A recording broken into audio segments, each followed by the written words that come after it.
Actually, while you do that, I do have a story that I meant to share last week, but we couldn't because I didn't feel well. Talk to me. So I was at an event for work, and at this event, there just happened to be a weight room, and someone had just, I guess, finished using the weight room and hadn't broke down the bench yet, so there was Mm-hmm. still some weight on the bench. So Okay. there's a young boy on the team, you know what I'm saying? First, it was a 45 on each side. I was like, that's nothing. Did a couple of those. And then, the blood started flowing. I was like, man, throw another 45. Put 225 on there. Okay. Light work. I said, what? Put another 20 pounds on there. It got 245 a couple times. I said, let's keep going. Guess where your boy maxed out at 36 years old? Where at, my brother? 265. 265. 265. How you feeling? Oh, man, I was sore shit the next day. But, man, the adrenaline, it felt like 2006 all over again. But what happened in 2006? That's when I was young. That's when I was playing football in 06. I could do Oh, 265 like it was nothing. but '06 ain't even that. It's almost 20 years ago. Nah, but yeah, but it's not that far. Okay. Thank you for your kind words. I appreciate that. It's not that far. Like, you know what I mean? Like, listen, Brock Lesnar's still wrestling, and he came out in '03. Oh, brother. But yeah, So, man, like 265 with no warm up, with low. I haven't benched in years. I was talking so much shit the rest of the day at work. to who though? Anybody who would listen? But I know your field. So like, what they got to do with it is what I'm saying. Like, what Nothing. I just had to tell somebody. you was just feeling yourself. I was feeling myself. All right. So like now, what is it? 24 hours later, or how many days later? A week later. A week later. Like, how are you feeling? Like, where do we go from here? I don't know. Like, I need a gym membership because I work out at home, so I don't go to the gym. I feel like I got to get a membership to the Y. Like, I got to keep this going. Well, what's wrong with like a Crunch Fitness? Well, I get a discount at the Y where I work at. There's a discount if you go to the Y. Okay. What's up, Kyle? So you wanted them. So you wanted them old heads that be in the Y, just trying to put up numbers. Still, is what you're saying. No, I try to focus on a more holistic workout when I work out. Like I try to do. I'm not just here to get big. Like I'm trying to be flexible. I'm trying to. Flexibility is very important. I told you I do yoga every Tuesday. Like that is important. You just can't be strong and can't scratch your neck or can't tie your shoes. I never want to be that guy. Is that what is that? Are you referring to Bam as someone who's strong but can't tie their shoes with a strong? Well, Bam is a firefighter, so I'm assuming he is flexible at some point. You can't be stiff and be a firefighter. But I mean, you see people like you see them at the gym. They walk like this. They got the traps, and they walk like this, and then they can't bend over to tie their shoe. Like they wearing slip-ons. They can't scratch their back. Like nah, can't be me. It could never be you. Can't be me. I got to be able to have some flexibility. Okay. Yeah, I think we established you and Kyle are the same age. So yes, Kyle, we are the same age. We are two old men. now, what's it feel like when what did it feel like when Brock Lesnar walked into the ring with Hulk Hogan in there and told him that the party's over, Grandpa? The best. Did you relate to Brock Lesnar or Hulk Hogan in that instance? Oh, definitely Brock Lesnar. I'll never relate to Hulk Hogan ever on anything. But you're kind of old, so. And not Hulk Hogan old. Okay. Like Seth Rollins old. No, I take that back. I feel like I'm not quite CM Punk old. Maybe LA Knight old. Braun said you're 46. And you're 40. I'll beat both of your asses. I'll beat both your asses. Listen, what's up with these young bulls? Why they be talking to the old heads in such manners? That's how it's supposed to be. That's how it is in the jungle, in the wild. Like the young boys walk up to the young, and you got to fight for it. The jungle, the wild. Yeah. Whoa. How old are you? You know what? I'm so glad that you brought in old heads and young bulls because I got a motherfucking bone to pick with you, and I'm glad that we're here. Okay, what I do? Because I'm off this week from my job. I'm off all this week, and so at the beginning, so what I'm decided to do, especially from yesterday till tomorrow, before I start DJing aspect of the week for me, I was like, okay, I should go use this time to see some movies in theaters that I've been wanting to see. So there was a few off rip, you know what I'm saying? Fantastic Four. Yeah. Did you like it? No, Fantastic Four, Superman, and then Formula One. Okay. I want to talk about this third one, Formula One, because that's the one I saw today. Now, you're the one who hyped Formula One up for me. Mind you, I had to remember who the hell I was talking to. Because me, someone who has been watching this for maybe the last half a decade, and I've really started to understand the ins and outs of the sport, and taking time to do research on strategies, and still being a novice in Formula One, but knowing enough that you can know the ins and outs of the sport. My first mistake was listening to a movie review from someone who has never fucking watched the sport. You didn't like it? In his life. Let me tell y'all something. Yo, I'm gonna look at the camera right here. To anybody out here who has watched Formula One, but has not seen the Formula One movie, they didn't have a single qualifying session throughout the whole fucking movie. That's because it takes too long. They did have a qualified session. No, they didn't. No, they did. When he first joined the team. That I throw this stress ball at you. That wasn't a qualifying session. That was a team practice. The team was based out of the UK, like Mercedes is. That's why they have the Mercedes patch. That's why the Mercedes is based out of Silverstone, which is also a race. That's why one of the first races there was Silverstone. That don't even matter. Yo, that wasn't even a qualifying session. That was a tryout. The only reason why they were at Silverstone is because that's where Mercedes headquarters is. And if you notice, you have the big Mercedes patches, clearly showing that they probably get their engines from Mercedes, which happens in that sport. A lot of the teams buy their engines from the same 2 or 3 people. So that's your only gripe, is that there weren't any qualifying sessions? sessions? Brother, what? Let me tell you something, ladies and gentlemen. If you know anything about Formula One, this is a money sport. The more money you get, the more money you win, the more money you're able to put it. It's like, It's like baseball. The more money you have, the better your team can be. Some similar, although they do have some rules and regulations for some of the cars. I'll put it like this: the front runners most of the time, Mercedes, Red Bull, Ferrari, McLaren. That's true. It also shows up on track when normally these cars really, really outpace the other cars. The middle of the field teams that they talk about, the Haas's, Sabres, some of the AlphaTauris, the Alpines, some of these teams, they're battling each other for those mid-place teams. You're telling me a team that never scored a single fucking point in Formula One is now pushing Max Verstappen in a Grand Prix? Dude who won a couple of seasons ago, won like 18 or 19 of the 22 races on the track. Y'all mean to tell me?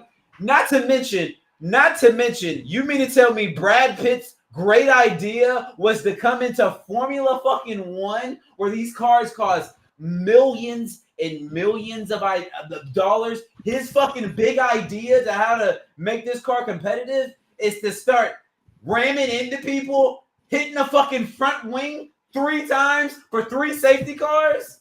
And now you're telling me in the rain, Damson Idris is going so fast on slick tires, might I add, not even intermediate. He had on slick tires and went over the barricade just to land in the trees right on the other side of the barricade.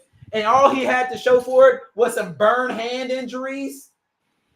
I'm not even going to lie to you. When Brad Pitt, when they was doing the gambling thing, and I could tell Brad Pitt was finna nail Shorty, I got up and said, yeah, I can't do this bullshit anymore. I left the fucking movie theater. Really? I didn't even finish the movie. No, that's why you didn't see the payoff. Listen, that movie there ain't no payoff. That movie was bullshit. You shouldn't watch that movie if you actually watch Formula One. My best friend is a Formula One fanatic just like you, and he loved it. Well, listen, hey, it's dope different than my dope, and I don't smoke that dope. All right, thank you, Malice. That's crazy. Well, fine. I'll never give another movie suggestion on here again. No, you should. You should. Now, let Let me go to Fantastic Four. I ain't finished with you, Fantastic Four. What was wrong with Fantastic Four? Let me tell you something. Fantastic Four was cooking. They was cooking. They were cooking. They was cooking. And then the last 30 minutes hit. And I'm sitting here like, oh shit, Marvel about to come back and they about to smoke these niggas. Like, first thing I had to do was look up the difference between the Earth that we on and the Earth that this Fantastic Four is on. Then I realized completely different Earth, yada yada. Okay, so unrelated. So I'm like, all right, this these folks. And then I started thinking, I'm sitting here like, okay, I know the 4 superpowers with the Fantastic Four. Who would be the bad guy in this? Fucking Galactus. So I'm sitting here like, damn, Galactus was given the X-Men hell. What the fuck are the Fantastic Four going? And throughout this movie, I'm like, oh yeah, Galactus about to smoke these boys. They not ready. They not ready. Whole time I'm sitting there like, oh yeah, Galactus about to send these boys packing. And they went up there, whoopie-woo. Then when they came back, I said, oh yeah, nah, this Galactus about to be a problem. Galactus about to be a motherfucking problem. Then this is where this is where I'm like, all right, this movie is some certified grade. Like, this is where this movie is now plummeting, and I'm trying to see if y'all can save yourselves. Reed Richards starts planning how they gonna do this. He's trying to get his Star-Lord on. He's trying to get his he's trying to get his Iron Man on, his Captain America on. Come up with the big plan. His big plan is to transport this big motherfucker from here to the. No, his first big plan was to transport the Earth from one place to another. Yes. The whole time I said, golly, Batman, that has to be one of the dumbest fucking ideas ever. Here come the fucking Silver Surfer. Kadoosh, kadoosh, kadoosh, kadoosh. First off, I just knew when the Silver Surfer had a pair of these, that was going to be an issue. What? I love Silver Surfer. No. She was fire, but I'm talking about as soon as I knew Silver Surfer wasn't like the previous Silver Surfer who just came talking like, you see my world. I came here to do this. She just came in, yo, y'all about to die. Salute. And I was like, I was like, hold on. She a little too straightforward for my liking. I think that's gonna be an issue. Here come fucking Johnny Blaze, horny ass. Hey, I did the same thing if I was Johnny. Trying to get him a little chroma coochie. You something wrong with you, freaky ass boy. But he figured it out. He needed him. Anyway, his big idea was to transport the planet from one place to another. And I said, well, where the fuck you gonna put this planet Earth? That's a dumb idea. So here she comes, kadoosh, blowing shit up.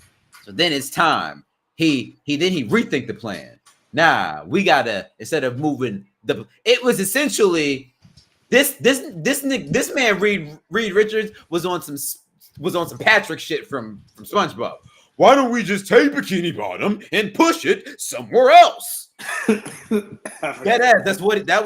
was his plan. Why don't we just take Galactus and push him somewhere else? And they said, well, how do you expect to do that? This motherfucker's in a fucking giant worm-eating machine, just destroying planets. What you gonna do?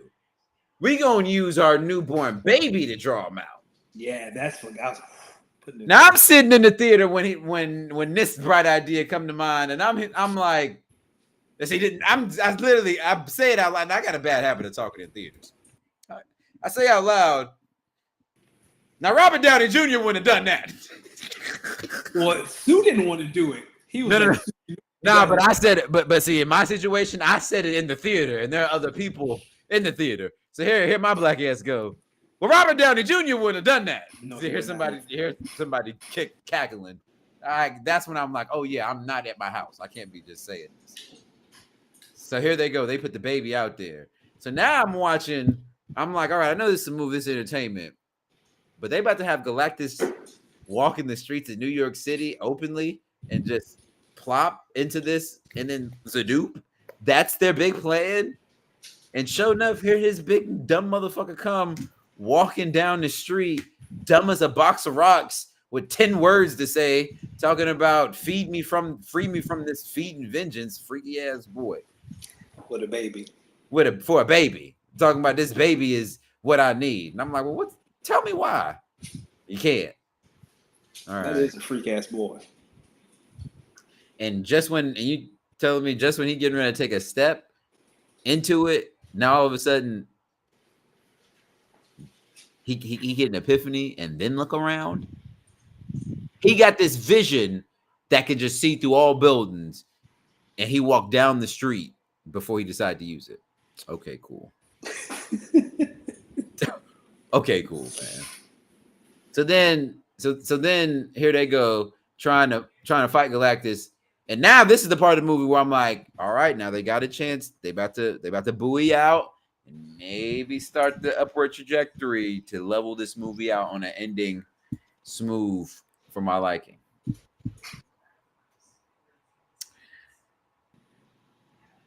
Johnny Blaze just sprays this man in the eyes with some fire. Okay. He takes Reed Richards and just pulls him like that. I don't know what the fuck the thing was doing. Nigga started running through buildings. Yeah, he did what he could. Nigga didn't do what is his superpower? Because never mind. And you mean to tell me here comes Sue Storm. A mother's love. And you mean to tell me that Sue Storm pushed a demigod from another world that's been running rampant, destroying worlds and planets? Sue Storm just pushed him up like 5 to 10 New York City street blocks into this one area that he can now, yo, dog. Well, I'll say in defense of that, because remember when Spider-Man fought Thanos, he held his own briefly. In hand-to-hand combat. I mean, Iron Man held his own against Thanos in hand-to-hand combat. Briefly. Thanos wasn't the size of New York City skyscraper. Thanos was a demigod with all the Infinity Stones. Yeah, but Thanos was about 6'7". 6, maybe 7 foot. 8 foot, maybe. This man was the size of New York City skyscrapers, and she is pushing this man back New York City street blocks. Were you hoping that he would destroy the Statue of Liberty? Because he looks at it, and I'm like, yeah, smack that bitch in the water. I was like, man, that would be a little too woke for even Disney. Smack her in the water. So then I was like, all right, with something like that, that would have to kill the person who did it. So when Sue Storm, you know what I mean? I'm like, all right, now this I kind of like this. The baby get on her. So no, hold on. Pedro Pascal just sitting there, one of the smartest men on earth. He can't identify a dead body. You sitting there just trying to pump air. So then she was dead. That's desperation. So then you accepting her death, and then you just decided to put your baby on. That was the weird part. I was like, so you accepting your death, and now you deciding to put your baby on the mother? On your dead mama? All right. On the dead mama? All right, bro. And then all of a sudden, she come back to life. So what's his powers? That's why Galactus wanted him, though. He is the most powerful of them all. Like Galactus, like he is powerful enough to take this curse away from me. That was Galactus' whole thing. But what was the baby power? Apparently, whatever it wants to do. Okay. Yeah. Marvel. We don't know yet. Marvel, here's my thing. That movie wasn't bad. It just wasn't good. That's why Doom wants him. It wasn't bad, but it wasn't good. I don't really think I have a lot of positive things to say about Fantastic Four. I just don't have a lot of negative things to say about it. Formula One.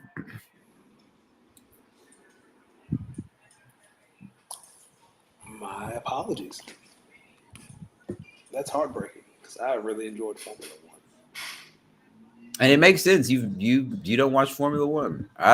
Now whoever your friend is, he got to answer some questions because I need to. How he get through that whole movie and was not frustrated at the fact they didn't have one qualifying session. That's like one of the best parts of a Formula One weekend. They didn't show one free practice. No, nothing.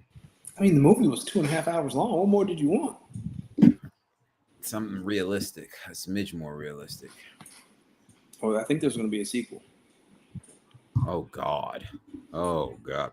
Ladies and gentlemen, welcome to episode 194 of Speak On It. Yes, we started with a little bit of speaking to the cinema, but now we are here to speak on it. And speaking on it this week, as usual, you already know when you see this Nas fade, it can only be one brother, the good brother, Los D Mix, of course, joined every Tuesday night by the smoothest bald head on the East Coast, Mr. Danny Ocean. How are we doing, brother? Doing a lot better than I was last week. Yeah, you want to talk to the people about where you were when what happened? Oh, brother, I tested positive for the vid. Oh, yeah, at the Rona. Nah, talk to the people. I had the Rona, so last Tuesday when we canceled, I started showing symptoms, and then I tested positive on Wednesday. Now, in that situation, does your wife, she quarantined from you? So when I first tested, so let me back up. So Monday night, I felt a little funny. I took a test Tuesday. It was negative, but I was still feeling a little funny, so I stayed at home while she went to work. We slept beside each other. I felt a little better Tuesday evening. Wednesday morning, I tested positive. So as soon as I tested positive, I went to our guest room to quarantine myself. And then my wife got sick on Thursday.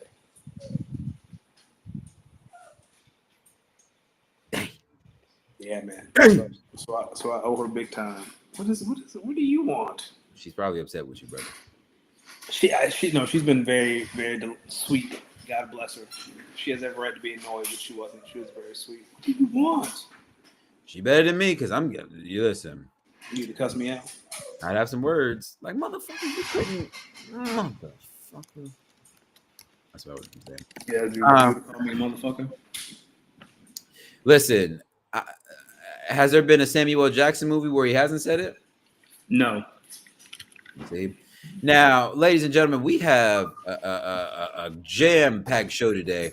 We started off talking a little bit about some cinema, but the real cinema is the NFL season, and that's what's on its way. So we're going to start off here shortly with a little bit of NFL talk. We'll be covering the AFC and NFC North today. I don't think we'll probably go through maybe as much. We'll probably go through maybe each team's record, division winners, and maybe biggest storylines and stuff like that. We'll chat a little bit about NCAA football now that we got that up on the way. Yes, sir. NBA headlines. The WNBA has been wilding, and there's a lot of jokes that I feel like myself and Bam are about to get off.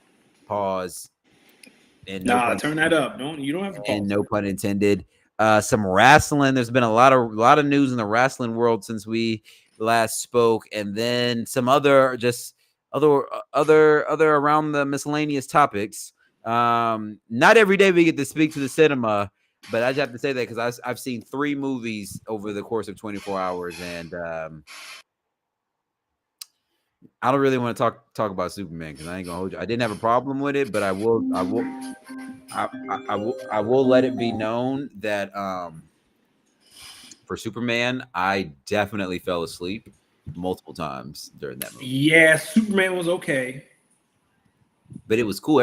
Everything that I saw while I was awake, I was like, "Nah, this rocks." But I was asleep. I appreciate it's in Fantastic Four 2 that we're dropped in like 3 or 4 years after they're superheroes because I hate the origin story. Like we know what happens. Like just drop me in. She just pushed Galactus. Yo, dog, she pushed Galactus back like 10 blocks. At what you could not tell me while you were sitting there watching it, like you want like, all right, this is a load of bark. Like after the 3rd block, like a block, maybe. It was more. Now, what's more unrealistic? Her pushing that Galactus 10 blocks or her giving birth in space? Space. That scene. Yo, I was sitting there like, get the fuck out of here. There's no blood. There's no nothing. Silver Surfer, like. Oh, yeah. Yo, in the NFL, we are finally getting to see some football, ladies and gentlemen. We are finally getting to see some football. We finally had some preseason football. Danny, you got any early thoughts about the preseason? I got a few. We all know. Well, I'll start out with this one. The Packers, a few practices before that Jets game, I'm like, this team looks pretty good. Now, from that Jets game and a few practices afterwards, I'm not ready to say the roof is on fire, but I'll say this. Take me now, Lord Jesus.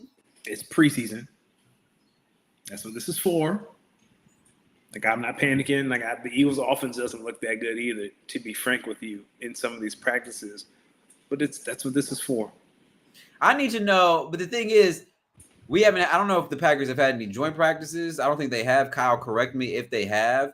But I don't think they have. And I've been following as many Packers beat writers as I can who are at Packers practices. And they're saying, they are saying good and bad things. Well, they're saying good and okay things, but more good than bad. And what I saw versus the Jets, I was so confused on what the hell those beat writers were seeing, because that was Did the starters play? I believe so. Well, yeah, because Jordan Love got hurt. So, because he hurt his thumb, right? In his left hand. He hurt his thumb. Well, I'll say, I know the Eagles have joint practices this week against the Browns.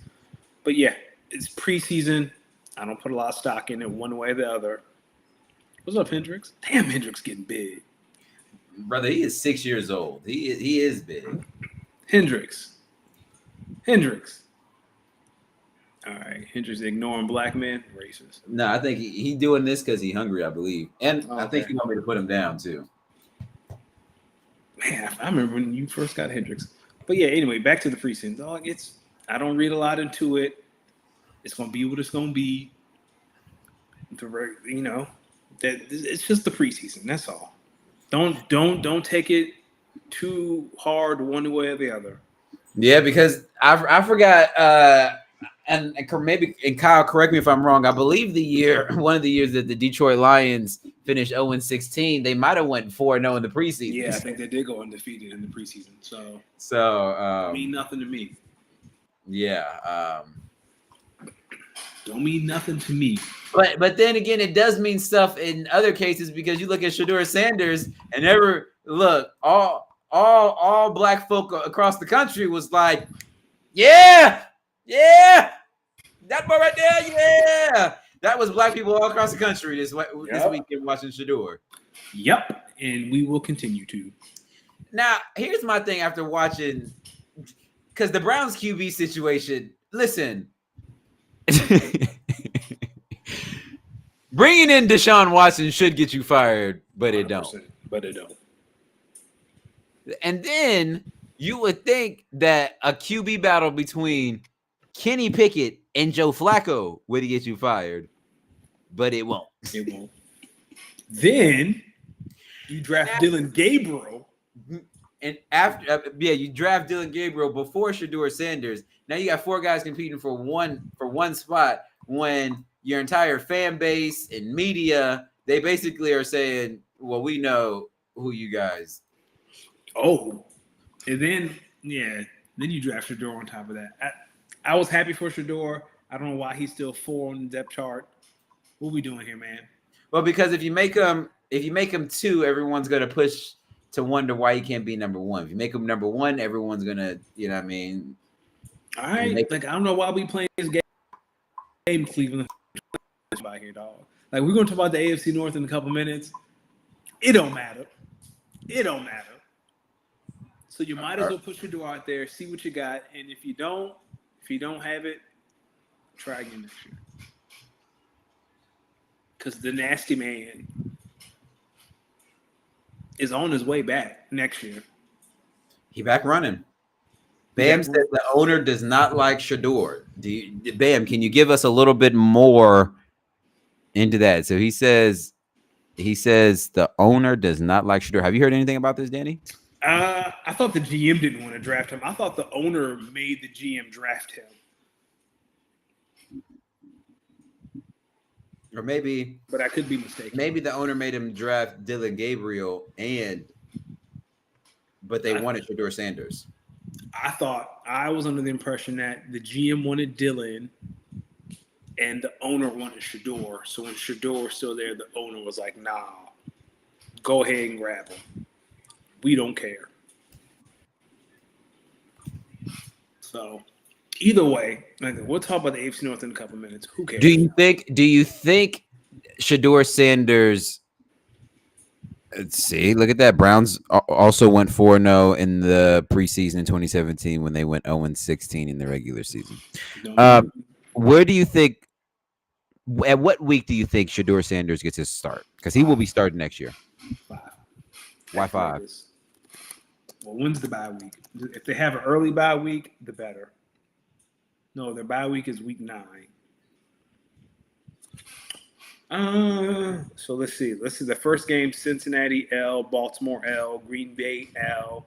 You'll probably lose to Detroit. You'll probably lose to Minnesota. So we're looking at 1-4, 0-5. So yeah, week 6, October 12th against Pittsburgh. Somewhere in there. Bomani Jones said the owner keeps talking about the owner not wanting to draft him, or the Browns owner came out and said both QBs were guys the GMs wanted. Oh, okay. So your GM room is split. That's what Kyle said, but he's the owner. He can say whatever he wants. GM room, like the scouting department, must be split, which is insane. Glad that's not my organization. I ain't got to deal with incompetence. So, if you're in the locker room, what do you say if you're in that situation? Like, Whoever if you're everyone else, chance to win. Whoever gives us the best chance to win plays, whether it's Joe, Kenny, Shedeur, Dylan, the nasty man.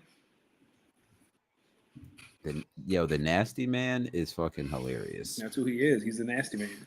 Is he really? Is he not? No, you're right. I have to make it. I have to make an edit because I actually got something wrong from a few weeks ago. But okay, it's okay. Well, it's okay. We'll figure that out. You want to talk about the Commanders getting waxed in preseason? Talk to me. I know you feel a way about that. Hey man, last time we saw them on the field in January, they lost by 30. The first time we saw them on the field this year, they lose by 30. Hopefully, they can break this trend soon.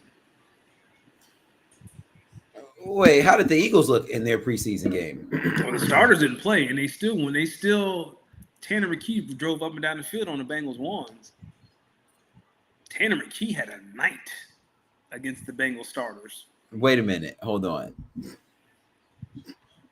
IG man didn't play? No, the IG man did not play. Oh wow.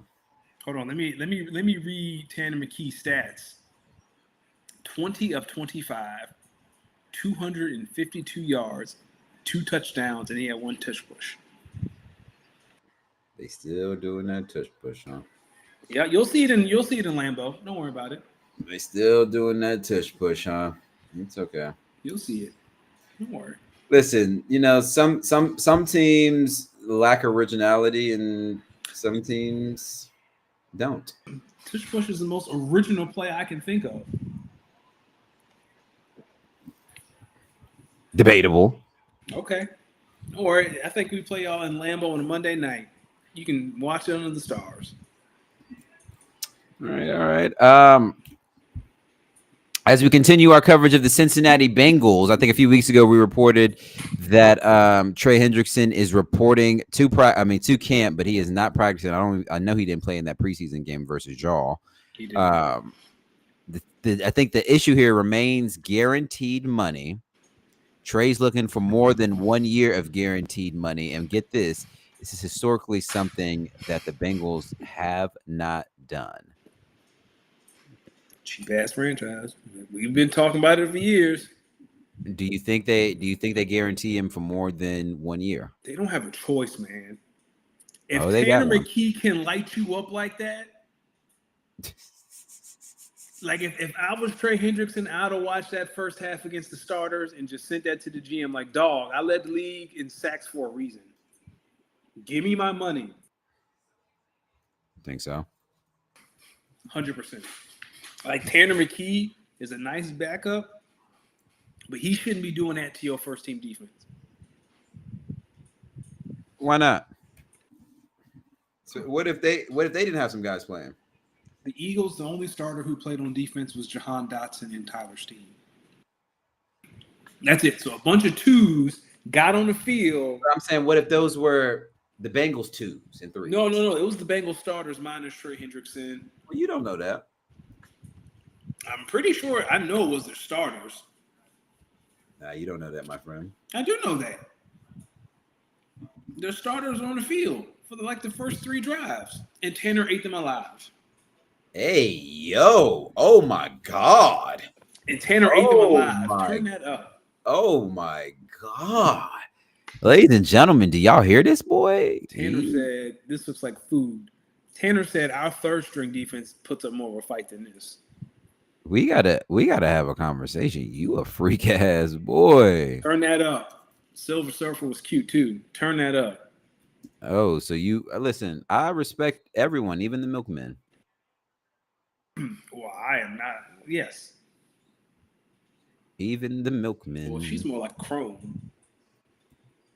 Yo, dog. All right, nah, we got him, ladies and gentlemen. We got him. Speaking of which, as we let's keep it in the North a little bit. A lot of reports are coming out of the Bears camp that the marriage between Ben Johnson and Caleb Williams is off to a suspect start at best. If you know Ben Johnson's offense, remember, from his time in Detroit, a lot of rhythm, a lot of timing on the offense, a lot of motion and stuff like that. Caleb Williams, better known for his improvisation. Do you think this marriage of improvisation and timing, scheduled offense, do you see it working? And did you see anything in the preseason that lets you know this is going to be a good situation going forward? Well, I think for the Caleb Williams thing, we have to. Do you remember the ESPN article that came out around the end of the season that the former Bears staff didn't watch film with Caleb? They really didn't do much with him. I feel like this is a transition in regards to Caleb to no, this is how professionals do it. I think Ben Johnson will find an equal medium. It's just always hard adjusting to, especially something that's on the opposite end of the spectrum where you were, because it sounds like Caleb didn't have a lot of support as a rookie from the coaching staff. So I'm sure having this support from Ben is nice, but you got to get used to each other. I don't think Caleb sat in a room and watched film with Matt Eberflus for 3 hours, not 3 hours, for a long amount of time. Ben Johnson's probably, we got a film session today. We're going to be here for 2 hours. Makes you wonder, what the hell was Matt Eberflus in there doing? Nothing, getting fired. What's more hilarious as a tenure? I'm gonna just name some coaching tenures, and I want you to tell me which one's the funniest. Go for it. Matt Eberflus in Chicago, Urban Meyer, Jacksonville. I was hoping you'd say that. Chip Kelly, Philadelphia. Yep. Chip Kelly, 49ers. Yeah. There's another Chip Kelly in there somewhere.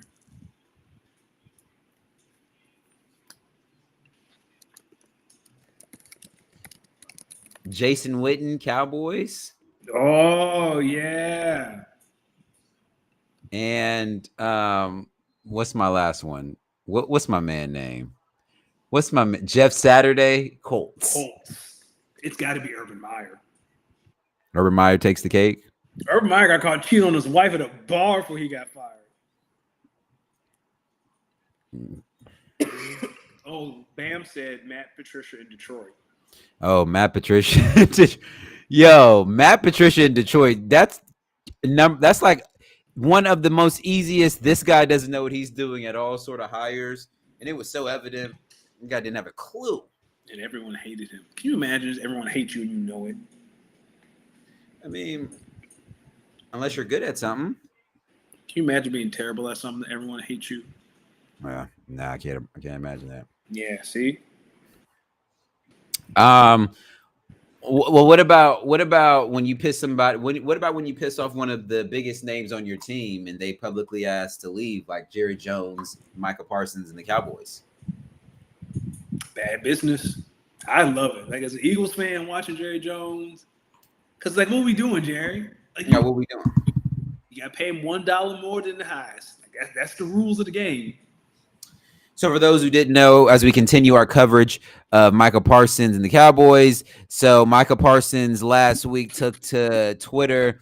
And ladies and gentlemen, if you know anything about new age athletes and that damn Notes app, Got him in the chokehold. It's got him in the chokehold, and I don't know why y'all think that is proper PR, but we're going to eventually learn proper PR. But he basically put out the 4-page notes screenshot requesting a trade from the Cowboys. This is a big deal, clearly. Jerry, are you going to do it? Now, what's even funnier is, Monday Night Raw comes on Netflix. So I'm sitting there watching Raw yesterday. What's the first commercial I see? America's Team, the sports documentary, and when a clip in there of Jerry saying, "This is the soap opera. It's bigger than," and I'm like, "Yeah, Micah, he about to make this a show." He already has. What are we doing? He gets $1 more than Myles Garrett. That I know you thought, and the fact that he tried to Eurostep Micah's agent, so we had a handshake deal. Woo, that's nasty. They're probably somewhere over there like, who is we? Who is this we? Who is this we that you speak of? That's nasty. Who is this we that you speak of? Kyle said, I like Nathaniel Hackett with the Broncos. That's another one. Yo, that was such a train wreck. That the same Broncos team? That was his Broncos team they put 70 up on, right? The Miami team? Yeah, I think Miami put 70 up on. No, that was Vic Fangio. Was that Vic Fangio? Was that Sean Payton? Let's see, because that was Devon. That was H-Hands coming out party, right? Oh yeah, that's when I knew I made a great trade. That's when I traded for him. Hold on. Let's see. Yeah, that was 2023. That might be Nathaniel. No, that was Sean. That was Sean Payton. That was Sean Payton's first year. Yeah, that was the Russell Wilson year, though. That was the Russell Wilson year. So Bam said, "I'm not paying Parsons more than Garrett." But you got to. You don't have to. Yeah, you do. You don't have. If you in the neighborhood, you're gonna get $1 more than the other guy. That's a lot of money. Do you see? I mean, the numbers are comparable, so I can understand him wanting to get his money. And the thing was, at first, Michael was like, "I didn't want to break the market. I just wanted a fair deal." But now you're gonna give me the highest contract. Now you're gonna have to spring that bread, brother. So I don't feel sorry for Jerry. Yeah, you have to spend that bread, Jerry. You have to spend that bread. What about the other trade requests come in the NFC East? Scary Terry. You think the Commanders are gonna let him go? Here's the only gripe I have about the Scary Terry thing. The Commanders have paid all these other old ass players, but draw the line at their best receiver. I forgot they gave Bobby Wagner some money. They paid Bobby Wagner. They have paid Zach Ertz. They have paid all these old ass people, but you won't draw the line at your best receiver. I bet you it comes down to guaranteed money. It always does. Well, I think he wants the same deal DK Metcalf got, or something similar. Yo, let me ask you something. Where do you rank DK Metcalf in Terry McLaurin? Like 15, 20. Who's 15 and who's 20? Like in the top, I would say top 12 to 18 wide receivers, like somewhere in there. Yeah, but I'm asking you, if you're the GM of the Commanders and Terry's agent says, we believe we are just as good, if not better, than DK Metcalf, and we want that exact same deal. Do you agree with him and pay, or do you disagree and tell him, I think we can pay you a little bit less, but not as much as DK? Here's the thing about that, right? Who you got that's better? Who do you have realistically that you can go get that is at the same level or better than Terry? Like, that's Terry's leverage. Like, who you gonna get that's at the same level or better at me right now? Yeah, but we could also draft. Listen, we have a young QB and we got a good system, so you gonna waste year 2 of Jaden Daniels because you don't want to pay Terry McLaurin because the window's not that large. We're gonna pay. We're gonna pay you all this money, guaranteed money, and potentially risk not having enough capital, the capital that we need when it's time to pay this man too. Yep, that's the business, man. Because how many years you have on the rookie deal? 4? 5. 4 in the 5th year option. All right, 4. He can sign he can sign a rookie extension, I believe, after year 3 or 4. Okay, so if we would have to give you a 3-year deal at minimum. No, 2-year deal at minimum. So that way, when that guaranteed money really hits, or you can give him 3 years, and that 3rd year is a dummy year. You can give him what he wants. So Kyle says in his redraft rankings, he has DK Metcalf at wide receiver 15 and Terry McLaurin at wide receiver 24. But that's for fantasy football, so not an exact science. But yeah, like Terry's leverage is, who are you going to get today that is as good as me or better than me, realistically? And maybe they can say, who do you think is going to pay you this type of money at this age, at this stage of your career? It's easier to find that than it is for the Commanders to get a receiver who's at the same level or better.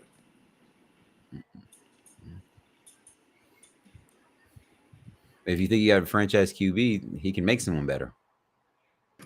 What does Jaden Daniels do best? Accuracy, placement. The deep ball, pause. No, but he's very he can make all the throws. He is, but he specializes in throwing the deep ball. Who caught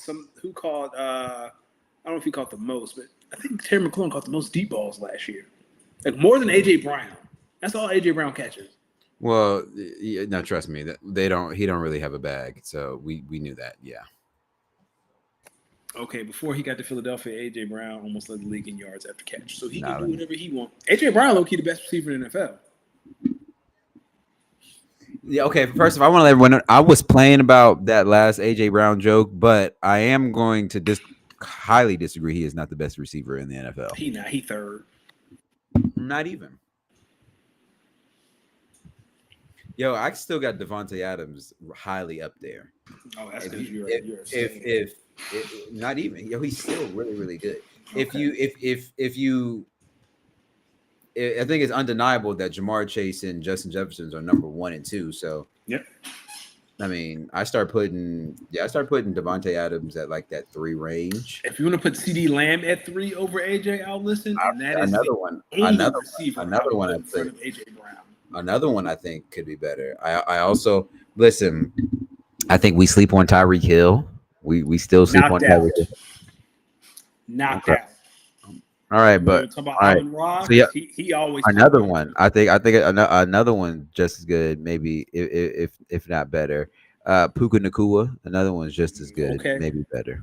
Puka is nice. Puka is nice. I'm not saying he's not. But I still think Devontae Adams is. They're not AJ Brown. No, I think Devontae Adams is better. Okay. Too bad his quarterback needs a new back. Listen, and we can talk about that. I mean, listen, the Rams, they basically have to put out a new report every day about the health of Matthew Stafford and his back has been reported. He's got an epidural. Matt, the universe is telling you to go sit down. Listen, this might be his last real chance and the last real good team that, you know what I mean? This Rams team that they have now they feel like it's pretty good. Here's something about a bad back. It don't take much to aggravate it. I'm not talking about he didn't even have to get like blindsided by a DN. It does not take much. You know old people with bad backs. Are you trying to tell me about some of your back issues? No, my back is strong. But I do know older people who have bad backs. It does not take a lot. Bam, are you hearing this? It does not take Bam those people with bad backs. Nah, but you over here talking about my back is strong. My back is strong. I work on my back. Oh my God. Oh my God. That's Bam. Guard. What? That's crazy. No, you crazy. You That is crazy. That one was crazy. You want some freak bullshit. Hey, let me ask you something. Back in your time, what was the weed like? So, true story. One time, I got high with my friends, and I don't know if the weed was laced, but I remember I couldn't move, and I watched my boy play Madden for like 6 hours, and I was like, "Yeah, I ain't never doing this again." Man, you weren't smoking on that good stuff. You was smoking on that. You was smoking on that 6ix9ine, that snitch shit. That. Do you remember in training day when he smoked? He was like, "What is this?" He was like, "It's angel dust." That's what it felt like. No, it didn't feel like that. Thank you, Bear. He's talking about some work on his back. That is crazy. That is crazy. That is crazy without context. I work on strengthening my back with weights, so I do not look like Matt Stafford. A little Superman. You put your arms up. You lay on your stomach. You put your arms up, and you turn yourself to like a little. Yeah, that works on your lower back. You do some rows, some pull-ups. Work on. Yeah, man. Protect your back. Yeah, I don't care what y'all see. Y'all not gonna make me feel bad. You and Bam go to hell. So about a week or so ago, one of my homies out here was like, "Yo, I got to take you to this dispensary. It's like a mom and pop shop dispensary, one of the first mom and pop shop dispensaries here in the city. They're a little bit in the cut, but he was like, I'm telling you, they got some stuff in there, and it'd be on sale too, so you can go in there and make your dollars go a long way." Okay. He was like, and they got some stuff in there. Like he was like, he was like, "You gonna smoke good in there, I promise you." Okay. So a couple days ago, he was like, "Yo, what you doing? You trying to hit this dispensary for real?" I was like, "Damn, he must really want me to go try this thing out." So I said, "All right, let's try it out." Man, we go in this dispensary. First off, I should have known bro was onto something, because some of the strain names in there, they was exotic. And I started smelling stuff. Like some stuff was like Lucky Charms Kush OG. And then when you smelled it, it smelled just like Lucky Charms. Brother, it smelled like that stuff. So then I was like, damn, hold on. Did my man really was he really on to something? So I got 3 strands, right? Mm-hmm. Listen to these names. Jordan's. JORDANZ. Blueberry muffin. Question. Tahiti twist. Oh, these are black people. This is a black mom and pop shop. It's a white one. Nah, someone in there black. Someone in there is a colored. Why do you say that? Blueberry muffin? Nah, but they had a lot. They had a lot. So how about yesterday? My man was like, "Yo, this is so good. You won't even want to smoke it." My homie was like, "This weed's so good here. You won't want to smoke it in anything else but papers, because like you're gonna ruin it. Like this is like really, really good weed." So I'm at the crib yesterday. Before I go see Superman. Oh, that's why you fell asleep. When I tell you that motherfucking, I think it was the Jordans. The blueberry muffin smokes incredible, like, and it tastes really well. That motherfucking Tahiti twist, it tastes really well. But that Jordans, brother, it had me on my fucking ass. Oh, no wonder you sleep. So go see Superman sober. Listen. Can we? So Bam said weed gives me the occasional hallucination. You smoking crack like Aaron Rodgers. He doesn't do it anymore. Thank you, saving lives. This is the one. I remember grabbing a gun and hiding under a table, thinking I'm about to get robbed. Lord, I hope your wife wasn't in the house. See, this be the thing when people tell me about some of their weed stories. I'll be like, "Yo, what the fuck were you smoking?" Because I have never in my life experienced anything like that. Bam was smoking crack. We got him. Like, I don't understand some of like these reactions to weed, because I'll be telling myself I have never experienced that, and I've smoked some weed in my life. So that's the weed RFK Jr. smokes. Yeah, he definitely smoking some shit. How about when I was DJing on Saturday? It's an impromptu DJ session. Like I got offered the gig while I was grocery shopping, and he asked me if I could start like in an hour and a half because someone else had got a miscommunication with someone else, so he just needed me to fill in. So I was like, cool, I got it. So I rushed out of the grocery store, got to this gig. That was body and shit. And then, once it's getting close to everyone knows it's like this place is getting ready to close and, they're starting to file out. One dude comes up to me and was like, yo, I saw people were like trying to figure out how to tip you XYZ, whoop-de-whoop-de-whoop. He was like, I wanted to tip you with this. Don't smoke that. Do not smoke that. Now he said he works at a farm. Like I don't give a fuck where he worked. Don't smoke that. Don't take drugs from strangers. I feel like that is rule number 1 in Dare. Yeah, so I just got this. That has crack in it. Can I ask why you put that's that 80s baby and you be putting crack in everything. Damn, that's right. Listen, you 80s babies, y'all so afraid of the crack epidemic again that it'd be jumping out of y'all sometimes. First of all, I was born in '89, so technically barely in the '80s. Baby. It'd be jumping out of y'all. Y'all, listen, it ain't coming back. It ain't coming back. It ain't going nowhere. What you mean? Yeah, but it ain't coming back. It's like zombies. It ain't coming back. Crack ain't never left. Crack's still here.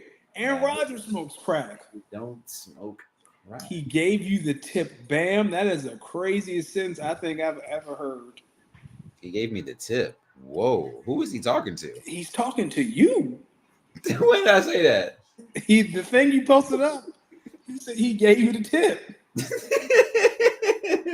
Wait, I said what? So when you showed us what that man gave you, I said it was crack. Bam saying he gave you the tip. No.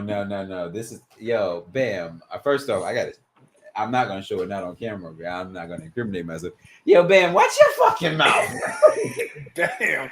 You should double his fantasy dudes for that. Watch your fucking mouth. Well, I gotta add him to. Oh, Bam is joining the redraft league. He's taking. Okay.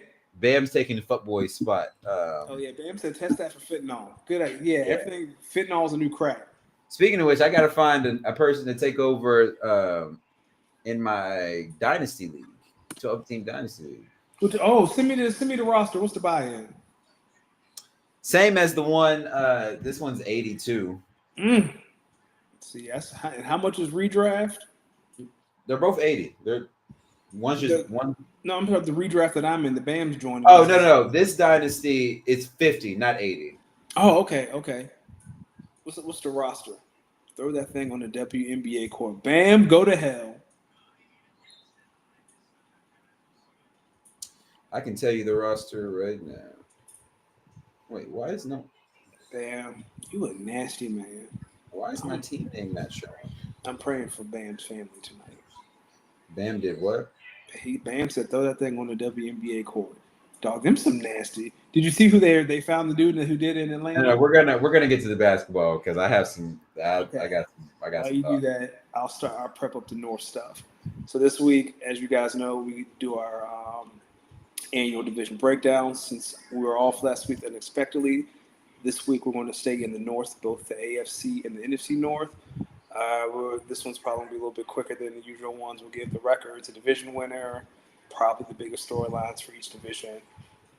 For me, I think these two are the most competitive divisions in football. I think these two are going to be the most interesting divisions in football. Would you want to start in the AFC or the NFC? We can start out in the AFC, but before you do that, let me tell you some of the people on this team. Okay. Funny enough, I know this guy was kind of sick when he did this because he had a really good draft. He had like a top 5 draft pick going in it, but he had to defend his friends. Okay. Or if that's what he wanted to call himself doing. I don't know. His friend's a bitch, but his friend's a bitch. And when we catch this nigga, we going. That's the second one tonight. So on this team, CJ Stroud, Isaiah Pacheco, you're gonna like this one. Omarion Hampton, Puka Nacua, Nico Collins, Sam Laporta, Xavier Worthy, Jonnu Smith, Javonte Williams, Baker Mayfield. Benches: Jacoby Brissett, Dylan Lobb, Audric Estime, Blake Corum, Kamani Vidal, Jordan James, Patrick Taylor, Sean Tucker, Zach Charbonnet, Michael Wilson, Luke McCaffrey, Jaden Higgins, Matthew Golden, Tutu Atwell, Joshua Palmer, Jalen Naylor, Marvin Mims, Terrence Ferguson, Dalton Schultz, Malik Washington, Sione Vaki, and Xavier Weaver on the taxi. How many? What is draft picks? Let's see. Draft picks. This team has their 2026 first, second, and fourth. They have their 2027 first, second, third, and fourth. They have their 2028 first, second, third, and fourth. Okay, so they just don't have their third next year. Yeah. Okay. Oh, interesting. I don't think I'm interested. That bench sounds boring as fuck. Well, he did have like a top 3 pick last year. I can see why. So, Cal said, speaking of fantasy dudes, only 2 people have paid. We have to end in September, right? Well, I paid mine, but we have until the end of September, right? Yeah, we got the end of September. I'm gonna start paying. I mean, I got to start getting together payments. I just got tired of that fucking email every Monday morning. Like, I'm trying to go to work, and it's like, no. Yeah, I mean, hopefully other people are getting it too, so that way, well, everyone's getting it. If you're everyone's getting it. That means, you gotta ignore it. So we said we're going to start out in the AFC. We'll start off in the AFC North. All right. You want to go first, or do you want me to go first? I'll go first. So, the AFC North, I have 3 teams going into the playoffs in the AFC North, but in last place at 5-12, 1-5, Cleveland Browns. Don't need to say why. Third place, 9-8, a 2-4 record in the division. The last seed in the playoffs. I think the Pittsburgh Steelers finally make it back to the playoffs this year. I don't think Aaron Rodgers is cooked, but I think he is good enough with that roster and that defense. Hopefully Cam Hayward gets his money and comes back. I think that's enough. I think they have enough. Second place in the division, also at 9-8, but 4-1 in the division. I have the Cincinnati Bengals. They are my 6th seed, which means at 12-5 and 5-1 in the division, I have the Baltimore Ravens as the 3 seed. I'll say this about the Ravens. I think they have the potential to be great if their pass defense improves, which it should, because they have Jair Alexander now. They drafted Malachi Starks at the other safety beside Cal Hamilton. So that's my order for the AFC North. All righty. AFC North. Well, I'm looking at my standings for the AFC right now. I want to remind everyone that I have already put 4 teams into the AFC playoffs. So I have the Chiefs being my 1 seed. I have the Jags as my 4 seed. I have the Chargers as my 5th seed. And I did put the Broncos as my 7th seed. As we look into the AFC North, coming in dead last with a divisional record of 2-4 and an overall record of 4-13, I have the Cleveland Browns. I think they will be cleaning that house after this season, or maybe not. At 7-10 and 3-3 in the division, nothing much is changing. I got the Cincinnati Bengals missing the playoffs again with a lot of offense and not a lot of defense. Adding to my list of playoff teams, I have the 6th seed at 11-6 overall, 4-2 in the division. I have the Pittsburgh Steelers. I think Aaron Rodgers is going to take this team where they need to be. I think they're going to be a really good defensive team. So now that we have the 6th seed, so I got my wild card teams in there. 5 seed the Chargers, 6 seed the Steelers, 7 seed the Broncos. The division champion again with a divisional record of 5-1, finishing with an overall record of 13-4, and the number 2 seed in the AFC. I have the Baltimore Ravens. I think the Ravens are the best team in the division. I think Lamar is the best QB in the division. I mean, if it doesn't make it obvious who I have as the clear number 3 seed, y'all know I got the Chiefs as the 1 seed, the Ravens as the 2 seed, so you know who I'm putting in as the 3 seed, and I don't have any other teams making it out of the playoff. I mean, making it to the playoffs outside of the Bills from the AFC East. So I'll let people know right now. Yeah, I don't think anyone does. I don't. What are we talking about? We're going biggest storylines for you? Yeah, the biggest storyline for me is when we talk about the core 4, it's Mahomes, Josh, Joe, and Lamar. Well, you got 2 of them in this division. Can one of them finally do something against Mahomes in the playoffs? I feel like that's all. That's first. Joe has to make it to the playoffs. But in regards to Lamar and the Ravens, like, can he finally do something in the playoffs when it really matters? I think that's the biggest, outside of the Bengals paying Trey Hendrickson. I feel like that's the biggest storyline coming out of this division. Can one of the core 4 actually do something in the playoffs against Mahomes? My biggest storyline is the disappointment of all professional football fans that live in the state of Ohio. Because if it ain't one thing, it's a motherfucking another with these 2 teams, and I don't foresee it getting any better for Ohio fans. And so, my heart will be with you. Mine won't, because it's going to get ugly. It's going to get ugly in Cleveland and in Cincinnati, in my opinion. Well, let's try to watch Jamar Chase every week. I love Jamar Chase. He's like my 2nd favorite player in the league. Yeah, he's good. He's good. Let's talk about the real division in the North. The real division in the North. It's really hard. I have some surprises in here. Honestly, this division wasn't as hard for me. There was a little bit of homerness shown, but I also tried to be pretty realistic for what I think this division is going to look like. I'll start us off. Finishing 7-10, continuing the trend of mediocrity, continuing the trend of frustrating losses, and bonehead game and clock management. I have the Chicago Bears again finishing last in this division, 7-10, divisional record of 3-3. Caleb Williams is going to continue to be a poor man's Kyler Murray, and well, actually no, because that would be disrespectful to Kyler Murray. Caleb Williams is just going to continue to be one of the most hilarious number 1 overall picks that we've had in a long time. Love it.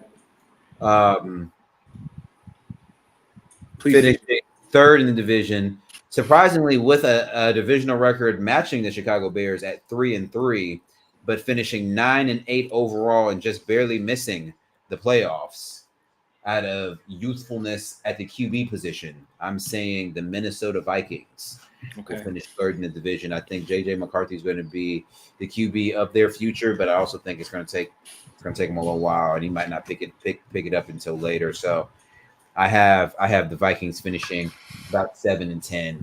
I mean, not 7-10. I have them finishing 9-8 and 3-3 in the division.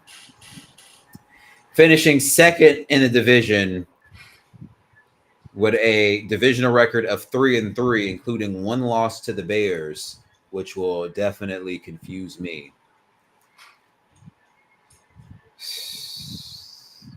10-7 overall, 3-3 in the division. You guessed it. The Green Bay Packers. Wow. I have them being the 6th seed in the playoffs. I want to remind everyone, so far, I have the Falcons as at 10-7 as the 7th seed. I'm putting the Packers at 10-7 as the 6th seed. So 10 wins is where I'm putting the bar at, where you need to get to in the NFC. And then finishing with a divisional record, get this, a 5-1, which is really going to propel them in the NFC North. I have the Detroit Lions finishing 12-5 overall, 5-1, and the number 2 seed in the NFC. Okay. I can tell you, I don't have anyone from the NFC West holding the number 1 overall seed in the NFC, so it's definitely coming from the NFC East, my number 1 overall seed. Okay. As nasty as that sounds, it's definitely going to come. It's definitely going to come from the NFC East. Wow. So, like I always say this: you're better at this than me. But at 5-12, at 2-4, with the 2-4 record, I have the Bears in last place again. I don't think we're anywhere close. So everyone agrees that this team is not going to be good. I don't think it is. This is where things turn for me.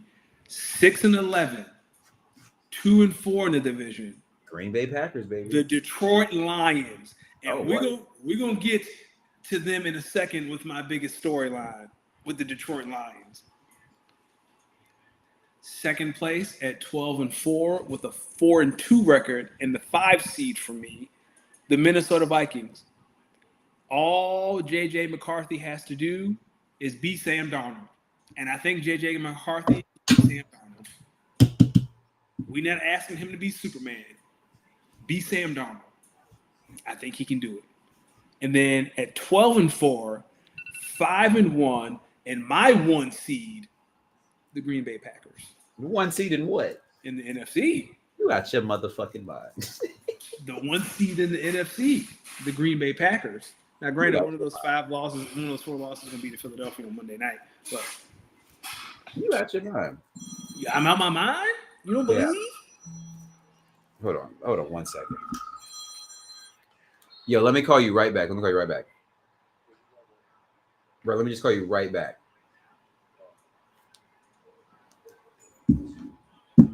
The Green Bay Packers are the 1 seed. You're crazy. By a game. You're crazy. I believe in the Packers. I believe in the Packers too. You have Josh Jacobs. Like we not splitting atoms here, man. Let me tell you something.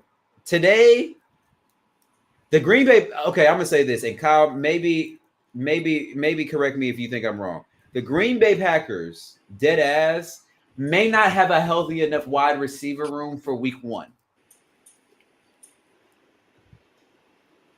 Well, I have to Josh Jacobs Week 1 might get 50 carries. Hey, work for Saquon. No, you're not getting it. This team is. I appreciate the faith. This team is young and they are still figuring it out. Can we talk about this for a second? I'm so sick of hearing that shit about how young that team is. At some point, you got to grow up. And they ain't done it yet, man. You've been young. We had practice. We still can't get a snap off. They be fucking up the snap in practice. They've been young for 4 years. Yeah, and they still young. They've been young for 4 years. And they've been replacing people for the last 2 or 3 while still being competitive too. So what do you want them to do? I have faith in the Packers. Listen, man. But I think Kyle sees my vision. He knows this. This is how I know me and Kyle are real. Like I said, you guys, you're better at this than I am, and you have been since we've started doing this. So I would defer to what you say over what I say. But I mean, if what you're saying happens, I would love it. But you got to think the Packers. So here's the other thing about being a Packers fan. You know, there's going to be at least 2, maybe 3 losses this year that were so winnable. It is going to make your blood boil at the fact that if a football team found a way to lose that game. There's going to be 1 or 2 games where the Packers just straight up did not get off the bus to play. And it's those games, okay, all of our teams have those. They didn't even show up. They just got ran through. Yep. And then there's going to be 1 loss that's just going to be absolutely heartbreaking where we had it. Last year it was definitely the second Detroit game. Okay. It was the second Detroit game in Detroit where it was a Thursday night game where basically we're going back and forth, and we couldn't stop them on fourth down, and they just kept going for it on fourth down. We couldn't stop them, and it was about a minute and something left. Game was pretty much tied. Defense gets a stop. We have a chance to go win the game. Of course, they go for it on fourth down. They end up draining the clock down, and like there's going to come one of those games that we're going to lose, and then the other ones will be wins. But then some of the wins will be some nasty wins where like we'll be dominating, and then the other team will make a flurry come back, and now we got to edge one out. There's going to be at least one or two blowout wins. Like I know what the Packers are going to do. I know it. There's also a chance that the Packers might fucking stink this year. And you know what? Bring it on, baby. Bring it on. I sat through those last couple years of Mike McCarthy, and they were fucking putrid. Bring it on, Green Bay. Bring it the fuck on. Well, can I go back to the Detroit slander? No, yeah, go ahead. What does life look like when Dan Campbell doesn't have the best of everything? I'm so intrigued. He lost both coordinators. Frank Ragnow retired. Let's see how great life is when Dan Campbell doesn't have the best of everything. Because you know what Nick Sirianni's had to do?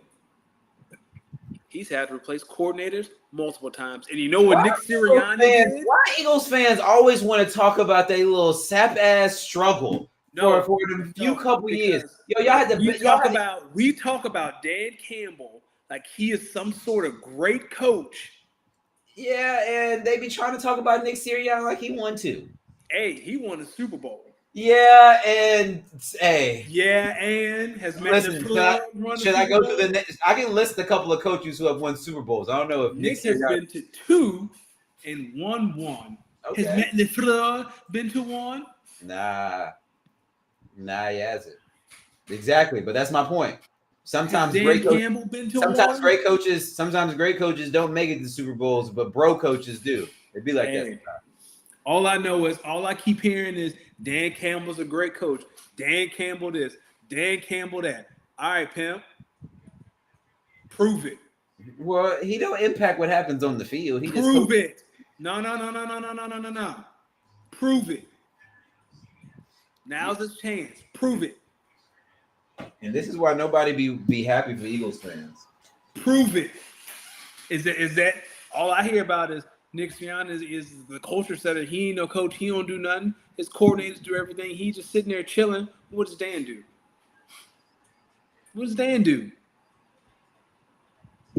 Let's see what life look like when you ain't got Ben Johnson calling flea flicker double passes to save you when you in trouble. That's all.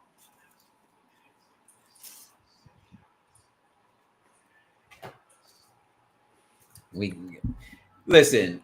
Can we talk? Okay, we can get to NCAA. Can we talk about the WNBA real quick? Yes, we can talk about the WNBA real quick.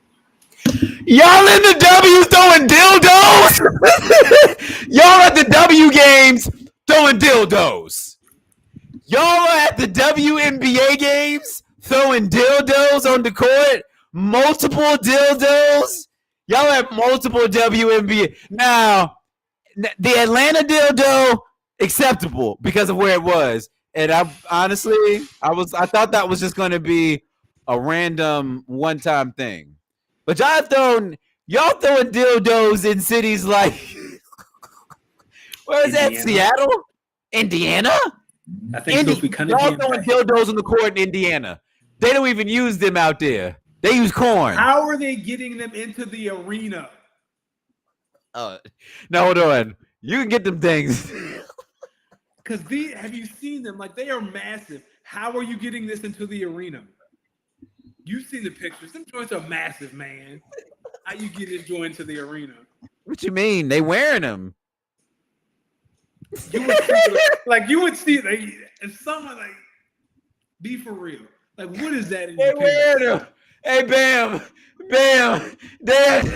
Hey. Bam, they at the game pulling up. Yeah, we're going to have to go through security real quick. What is that bulge, ma'am? Sir? It don't even fit.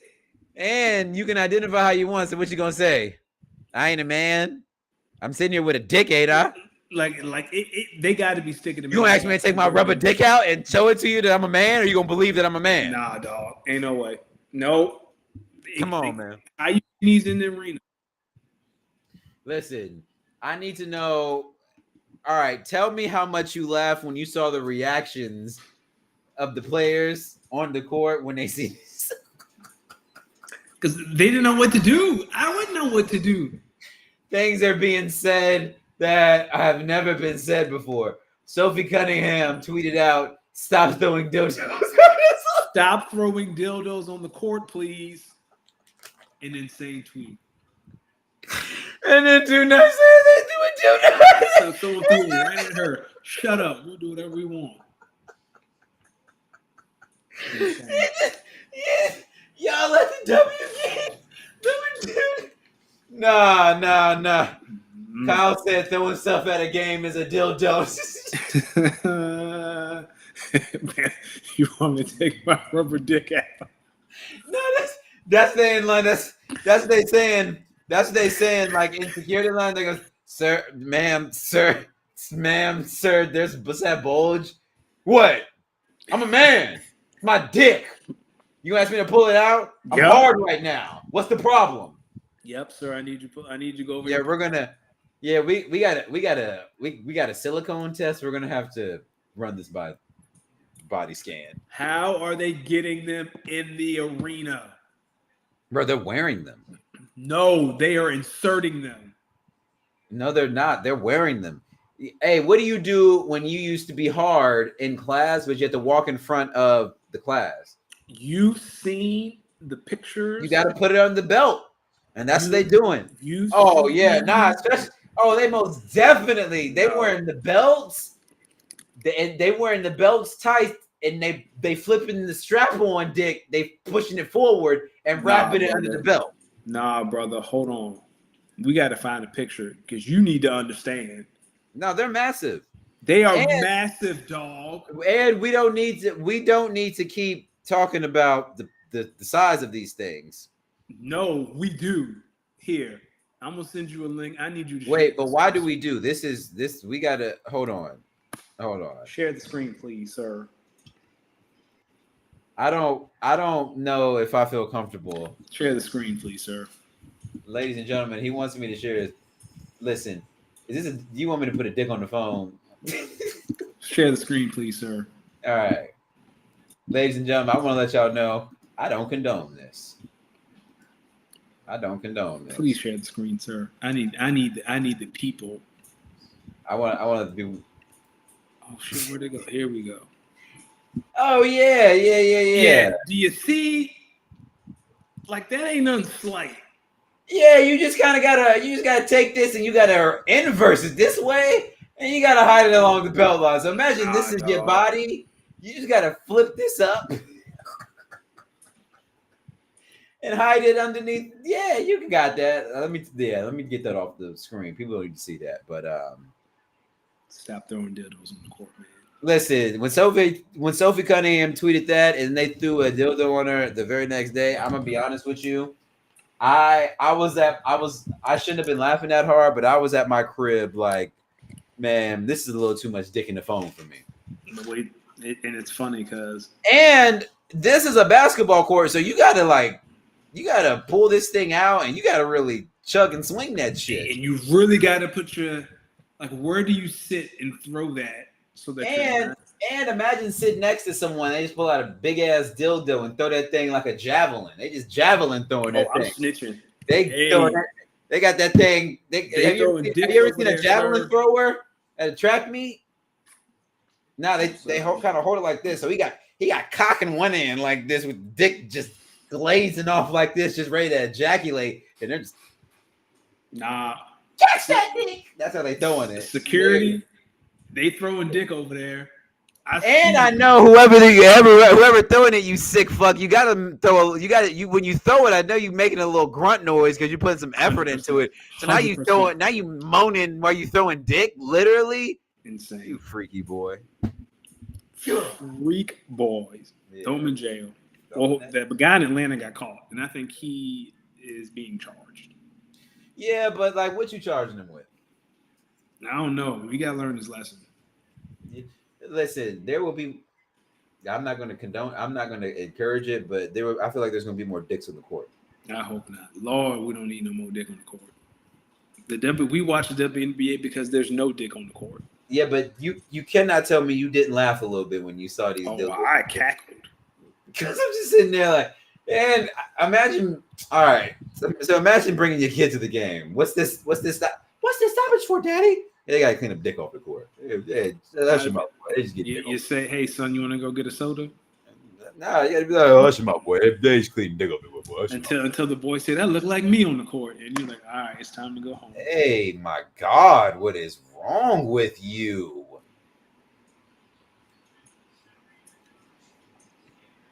Stop throwing dildos on the court. Let's go to the WWE. We didn't get to cover SummerSlam. We did not. What were your thoughts?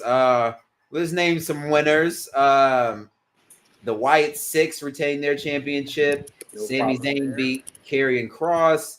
Dominic Mysterio beat AJ Styles. Roman Reigns and Jey Uso beat Braun and Bronson.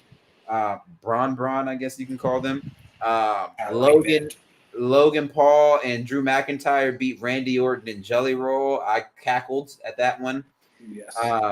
Solo Sikoa retained versus Jacob Fatu. Charlotte and Alexa Bliss beat the Judgment Day. Becky beat Lyra Valkyria with maybe a little bit of help from Bayley. We'll wait and see. Naomi retained. Tiffany Stratton retained. CM Punk won, and then Seth Rollins cashed in on some I was never really injured type shit.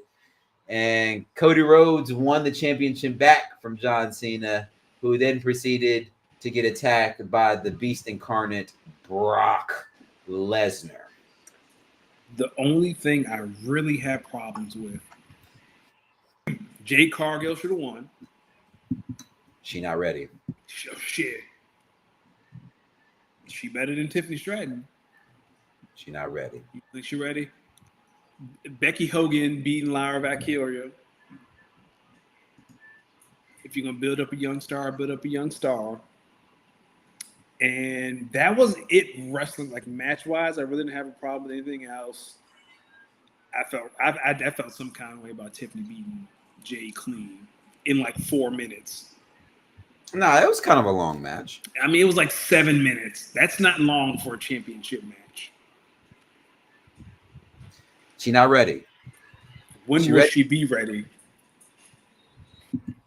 Not yet. They still got to. We got to get really over with the crowd. You can get close to over, but I don't think she's over.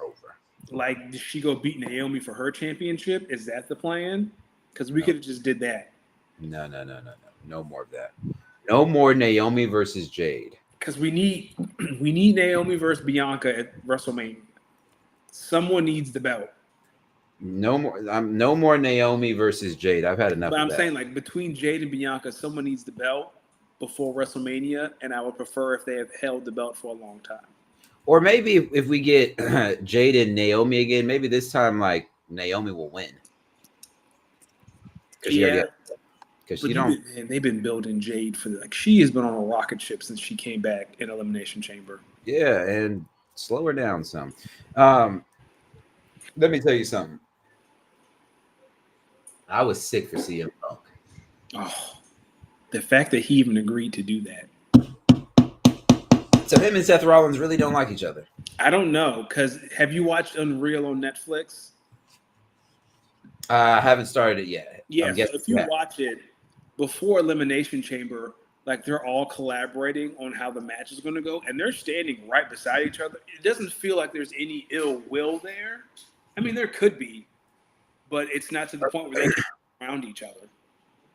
Or maybe they've kind of had some talks, and you know what I mean. I mean, yeah. So Punk talks about that too, about how much he used to hate Triple H, and really?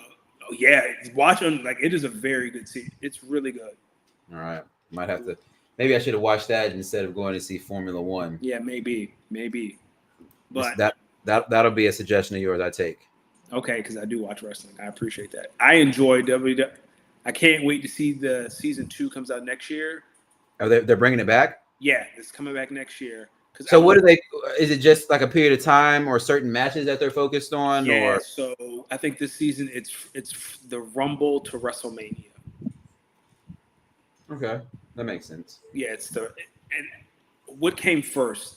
When did the Netflix debut come first? I think the Netflix debut came first. So it starts there. So it's the Netflix debut to WrestleMania. Okay. And I think next year is going to be like this part of what's happening because I think it's early next year. So I want to hear the conversations about like, let's bring Brock Lesnar back. I need to know like who was okay, who was like, yeah, let's do it. Screw it. Listen, I think the WWE, sort of like Formula One, they're trying to get more eyes on the sport, and they recognize the only way that you can do that is going globally. What are your thoughts on some of the deals that's been announced? ESPN and WWE, UFC and Paramount, they're owned by the same parent company, and TKO.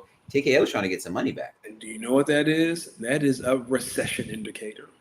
What do you mean? When pay-per-views are disappearing. Wait, explain that. That's a very intelligent point that I may not have. It's just a theory. I don't have much evidence, but when WWE did this back in COVID, right? Like even before, because they had the WWE Network where you subscribe and then you get all the PLEs, and then they went to Peacock. Like WWE has kind of faded away from pay-per-views for a long time, but UFC, like the traditional pay-per-views, but UFC thrives on the pay-per-view. That's kind of the whole point. Like even the ESPN Plus subscribers have to pay more for the pay-per-view. Like that's the point. That's where you make your money. So the fact that they're selling everything to Paramount, that just doesn't seem like you have much confidence that people are going to have money for pay-per-views over the next, how long is the deal? 5-6 years? Mm-hmm. Or maybe that's, oh damn, Kyle literally took my next sentence. So maybe pay-per-views are just a thing of the past and streaming is the new way to do it. But here's the thing, though. Have you heard anything over the past 3 or 4 years that UFC buys are low? Like pay-per-view buys are low. I don't pay attention to UFC, but I don't think I've seen anything that indicates that people aren't buying UFC fights. But I keep seeing UFC on all these different platforms and whatnot, which is telling me. Yeah, but I'm talking about like premium fights are still pay-per-view at UFC. And I haven't seen anything about, like, if John Jones decided to fight tomorrow, that's going to be pay-per-view. You're right about that. And now the fact that they just sold all of it to Paramount for 5 years, I don't think that's a good sign. Like, that's maybe that's why John Jones said, "Yeah, I'm gonna get up out of here." Yeah. So what did the buys like? Because most of the fighters make money off the buy. Like that's the point, right? Like if we sell more, we make more. So what does it look like now for fighters and buys? Like there are no more buys. It's a flat rate. Well, what does that mean for them? You're trying to take home. Now it might be going by venue and where you can sell like ticket, like not ticket, like live tickets. And yeah. Also, Bam says UFC keeps the pay-per-view numbers hidden. That is the same thing. It's good. Okay. See, I didn't know that. See, again, I don't follow UFC, but I just know makes sense. If you don't have the confidence that consumers are going to have the disposable income to buy premium fights, well, what do? You sell them. You sell it.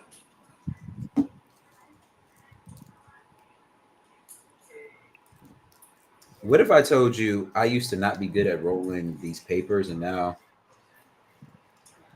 you're podding and rolling a blunt at the same time? That is multitasking if I've ever seen it. You roll two. Listen, what's funny is, funny enough, my friend telling me, "Hey, these will make you never want to use swishers again." He's kind of right. But then if I kick my black and mild habit,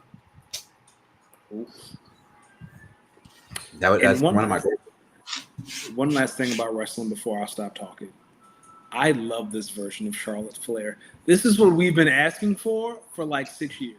She doesn't need to be around the world heavyweight title to be relevant. And and it's great.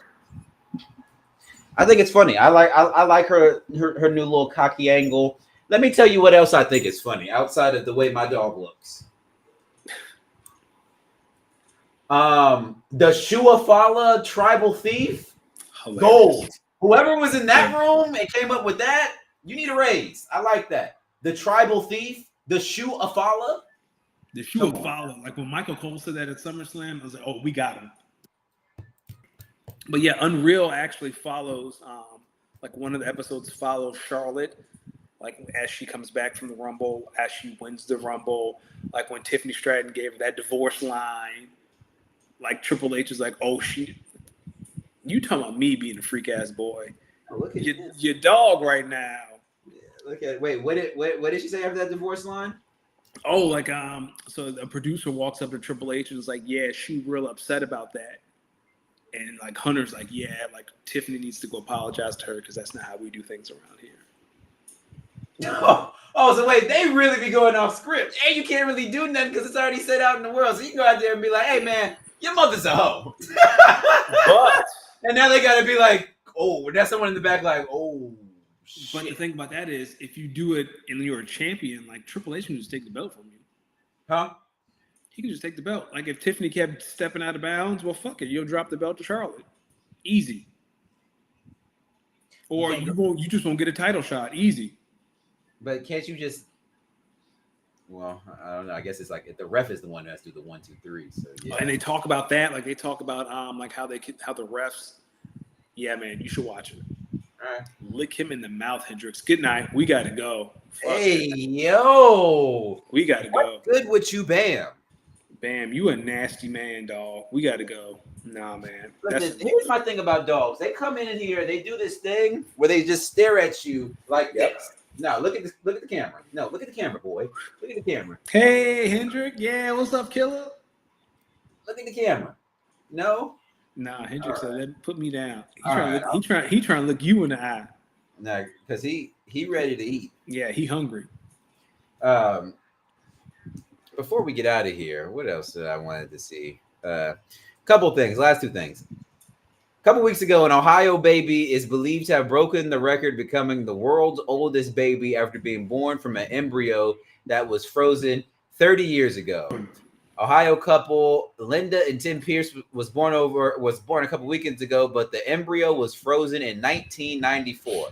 So, Danny, how would you feel if you found out your embryo was frozen in 94, but you were born in 2025? I think that's so cool. Like, I've been on this earth for 30 years. You dog, that's dope. You don't agree.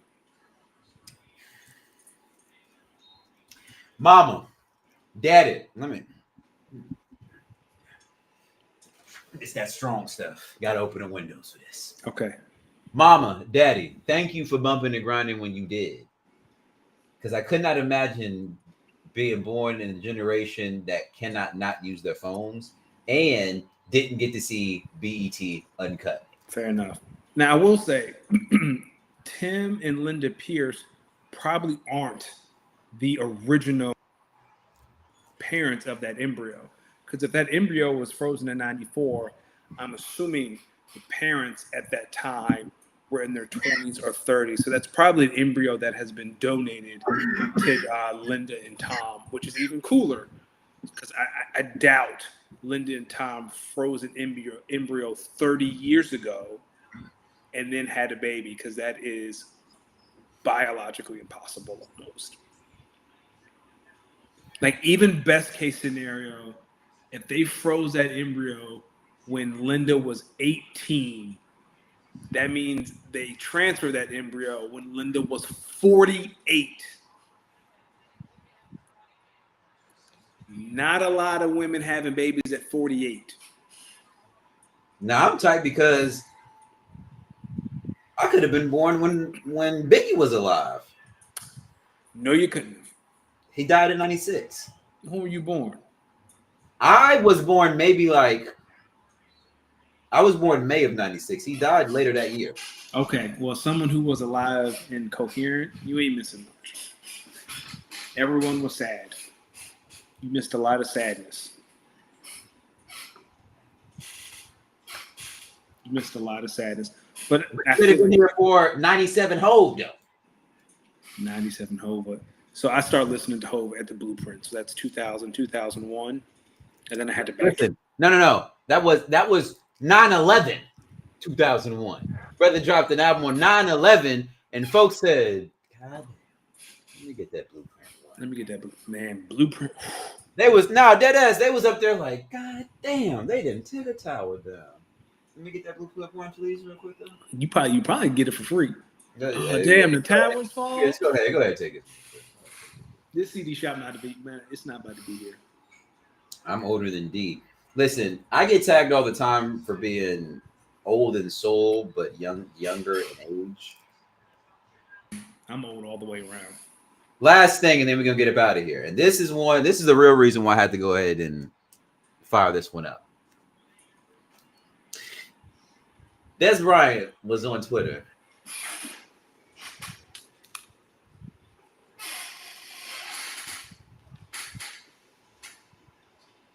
I'm not even sure. Now, hold on, Bam. I do remember 9/11. I'm not even sure what he said that Nicki Minaj could have found offensive. Nothing. But Nicki Minaj, she said something to Des Bryant. And Des Bryant, his initial response was literally, Nicki Minaj, I'm a big fan. I don't want no problems.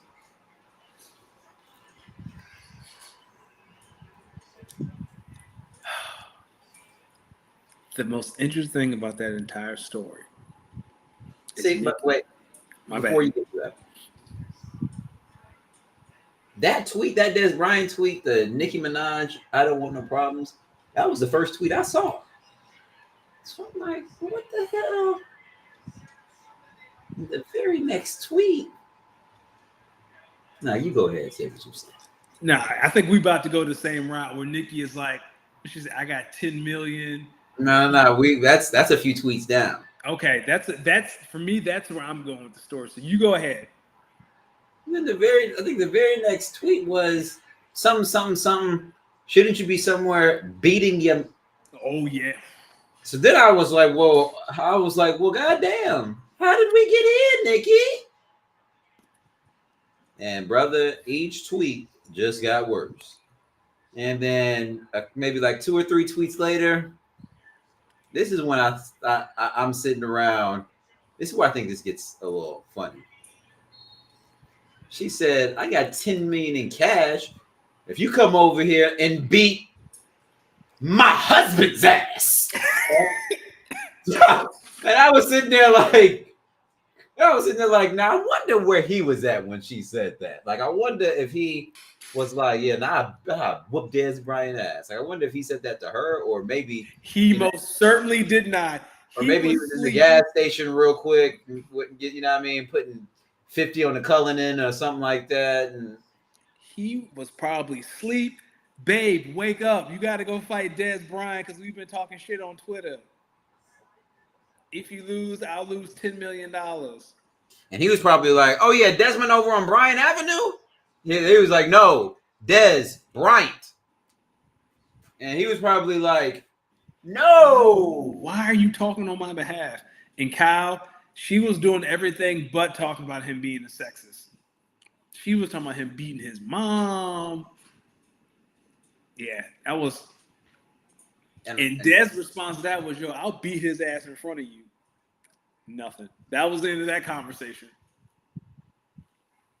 Listen. Have we not learned nothing from the man who threw the bottle at Aaron Donald in that club? No, we haven't. I forgot all about that. There's a few type of athletes I think there's a few type of professional athletes that if you're going to try, you should know what you're getting into. Football players, they're number one. Mostly because not only are most of them massive human beings, but football players very rarely ever travel alone. That's true. They very rarely ever travel alone. And knowing football players, position groups are friends with different position groups. And they're also friends with their own position groups. So you might catch the running backs in the corners. Or you might catch the offensive and defensive lineman out one day. And now you got a problem. Actually, with all these guys, you have a problem. Worst situation you can be in for you non-athletes out here, picking a fight with a quarterback in public. It's going to be bad. Because I can tell you, no matter who the football player is, you put your hands in a quarterback, tell him, Danny. You might be in the upper room. You might. Second group of players, hockey players. Yeah, I'd never fight a hockey player. That's number one on my list. Third group of players. Are we talking? We're talking team sports. Let me think about this. Oh, easy. Wrestlers. Yeah. Wrestlers. I'm not fighting wrestlers. Fight baseball players. Fight basketball players. And even then, you're pushing it. Nah. You really think? All right. You gonna fight that? Okay, I think basketball players is definitely positional. Yeah. Would you fight John Wall? Okay. Maybe I might throw basketball. Maybe they may not be at the top of the list, but maybe I have to put some basketball. But baseball, yeah. Like, would you fight Mookie Betts? No. Well, see, here's the thing. We say that, but then I ain't fighting nobody. You end up with Then you end up having to deal with a motherfucker like Aaron Judge. That's what I'm saying. Or Shohei Ohtani. Yeah, I know Shohei Ohtani fucked somebody up. Mike Trout fucked somebody up. It's like all right, like they say, all right, you want a problem with a baseball player? Here we go. And now it's like, oh shit, hello, Mr. Judge. Oh, not you. Hello, Mr. Judge. How are you doing? I just wanted to shake your hand. I'm talking about the guy in the bullpen. Yeah, that guy over there. Him. Yeah. Now I'm talking about the other motherfucker. That motherfucker in the bullpen. It's like, all right, here comes Shohei Ohtani or Mike Trout. No, not them. The other guy in the bullpen. Yeah, it's like, all right, brother, this isn't getting easier. But listen, if you really want to pick a fight with someone, y'all picking the tennis players. But here's the thing: some of these other sports, some of the sports I just mentioned, that's if you really want the fair one. Some of these other sports, you might mess around. They may not want to fight. They just might be crazy enough to shoot or stab you. Yeah. The ones that you would like, you know what I mean? A football player will fight you. Like a football player or a hockey player will just fist the cuffs. We run this right now. A tennis player, these motherfuckers are psycho already. They might stab you for it. Fight a golfer. They might, no. What? With that type of precision and accuracy and wrist strength? Okay, good point. You see what I'm saying? I wouldn't fight a Formula One driver. They might be crazy. Track athletes, I don't know. Hell nah, because you can't run away. Not only can you not run away, they're going to be in some pretty good strength. So if they got a pretty good shape. So go fight the shot putter. All right, dog. See you next life. Yeah. And that's the other thing. There's a range. So you can fight the shot putter. You may be able to outrun him, but now you got to like get your hands off. Get their hands off. And once they get their hands on you. You know what I mean? Who is Bryson? He's a golfer. Oh, okay. I'll be honest with you. I wouldn't want to fight like a golfer or a baseball player because when they have something in their hands, they're probably extremely accurate. And they probably have the hip motion. Do you realize kind of how hard it is to hit a golf ball? Yes. And really make it travel to exactly where you want it to go? So that means if they have that much strength and control and like hip movement and arms and stuff like that, imagine if you gave them an object that if they were to have an object in a fight that they could just whop. This Bryson guy definitely says the N-word. I do not want to fight him. And then I'm not even gonna like if you like I'm not mentioning sports like boxing and MMA and these combat sports because if you're dumb enough to try one of these guys, you deserve everything you get. Yeah. You know what I mean? Like, I could not imagine the guy who sees John Jones in the club and says, fuck that guy. It's like, yo, dog. Jail. Someone who wants to die. But it's also like someone, like, what's crazy is like some of those smaller MMA guys, like lightweights, lightweights, featherweights, some of those like guys in the 140, 50, 60 pound division, like my size, because I'm only 165 pounds. I wouldn't fight. Those be the guys, but those be the guys. Like if they're fighting someone bigger than you, yeah, they'll do some striking. But what they really trying to do is they trying to put you in a submission hold. That's like fighting someone who knows how to fight in out in the street, and they can put you in a submission hold with no referee. Yo, that's like a random way to just fuck around and get your arm broken. Yeah, I said they're not gonna break when you tap. Yeah. So no, thank you. See, so that's why I try to live a peaceful life.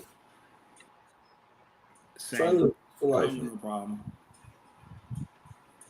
Kyle said the Scotty Shuffle in a fight would be hilarious.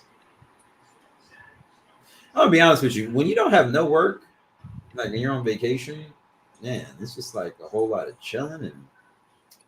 And I'm off in 2 weeks. I deep cleaned my house on Sunday all day. And I was like, man, that was a whole lot of work to get done on day one of being off for a week. It's a whole lot of work to get done. The only thing I left myself to do is vacuum, and I can just. The only thing that annoys me about vacuum is there's always a circuit that trips, and now you got to go to the room, you got to flip the fucking switch. I don't know what it is about vacuums. Oh, they use a lot of energy. Yeah. Bam's 320. Dog, I'm 165 pounds. Every time I get on the scale, I'm like, damn, 165 still. Or it's like I'm like between 163 and 165. I'm like, Bam is a unit. Bam's a pretty big boy. Yeah, he a big ass man. So when I meet Bam, and I just kind of hit him with that, just this on some playful stuff. He would pick you up. All right, see, that's not funny. He would pick you up. So that irked me. That irked me. He would pick you up like a. Now what's funny? Now what's not funny, but what's because you know me, I'm not the biggest man in the world. So like when I've had like homies who are like obviously bigger than me, and they be doing that.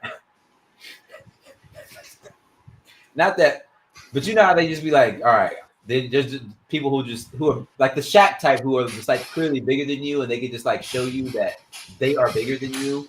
Yes, that's what Bam does to me. That's why I live a peaceful life. That's why you're a good man. I gotta try to be more like you when I grow up. Oh, shit, I can't. What I'm gonna do with man 320? I'm 225. He got 100 pounds on me. What I'm gonna do? He got more than that on me. So, whatever. I just give him a hug and tell him I love him. Try not to piss him off. But the thing is, I don't even know if I'd want to weigh more than I do now. Like, I don't know if I'd rather weigh less. If I weighed 215, I think life would be great. Sam says he can military press me. All right. He's talking to both of us. He's not talking to you specifically. He is talking to me as well. That is the both of us. Against your will. Now we're getting a little creepy. All right. Yup. Now you're getting a little nasty. That's a little creepy. Yo, now let me tell you a funny thing. So last week, we can finish up this. So maybe it was like last week or the week. That was definitely last week. All right, this week. It's definitely last week. I don't know what prompted this conversation, but in this chat where I said that I read you that roster. Yeah. The chat's been quiet for a little bit. It's been quiet for a little bit. Someone brought up a random topic. I forgot what it was, and people started chatting. This man Bam has been in this chat for a few weeks asking, why did Buddy leave the chat? But he'll randomly ask, and I just wouldn't answer. So last week out the blue, a conversation happens, and Bam just asks, yo, so why did Mans leave the group chat? And I was getting ready to say something, not to Bam, but about why Buddy left. Uh-huh. And I stopped myself, and I just hit Bam on the side. I said, stop it now. But that's the shit you do when you're 320 pounds. But the next day, I was like, I should address that though. So I went in there to find Bam's message, and I think he had unsent it. So the next day I go in there, and I was like, all right, I feel like I should address this now. And it was gone. And it was gone. Oh man. Well, Bam, let me tell you something. Some people feel away. Some people in that chat feel away about my actions, but don't want to look at the actions of others. They just think that we got here because of one person's actions. It's okay. Bam, he is gone. And listen, he's there. There's somewhere in Virginia telling the victim story that someone just woke up one day and did something. I don't know. Life has been fantastic, man. Good. Fantastic. Long day today. My man called me twice. I gotta hit him back. I got to see. I know if he hit me twice like that, he's probably seeing what the move is. Trying to see if I want to link up. It's Tuesday, but I am off. I'm not, unfortunately. That's in 2 weeks. If that's the case, we'll. Bam, if you know anyone who would want to join that lead.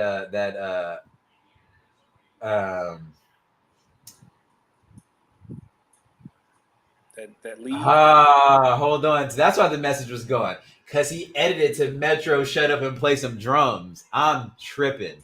That's why I couldn't find the message. I did find that. That's a funny message. Matter of fact, I might have to go back in. Nah, I don't want to, but that's funny. What was I just saying?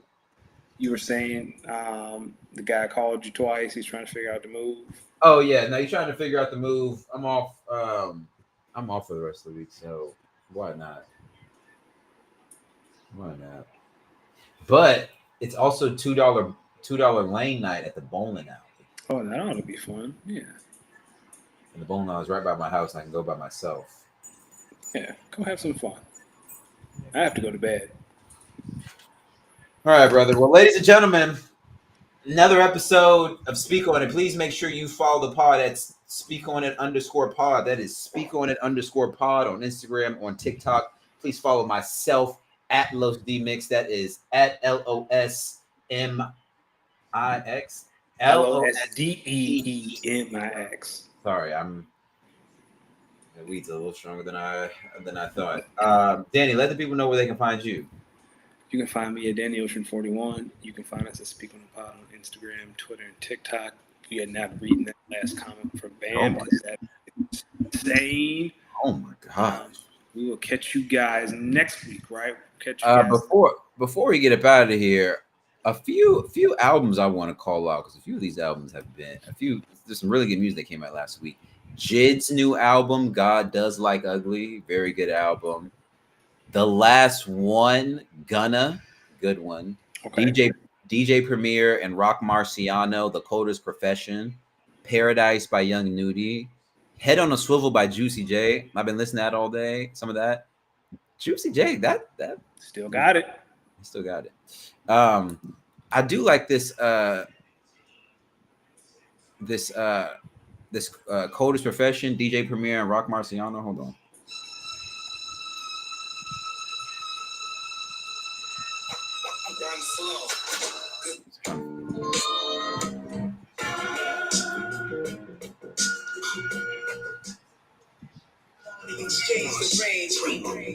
We'll catch y'all. Peace.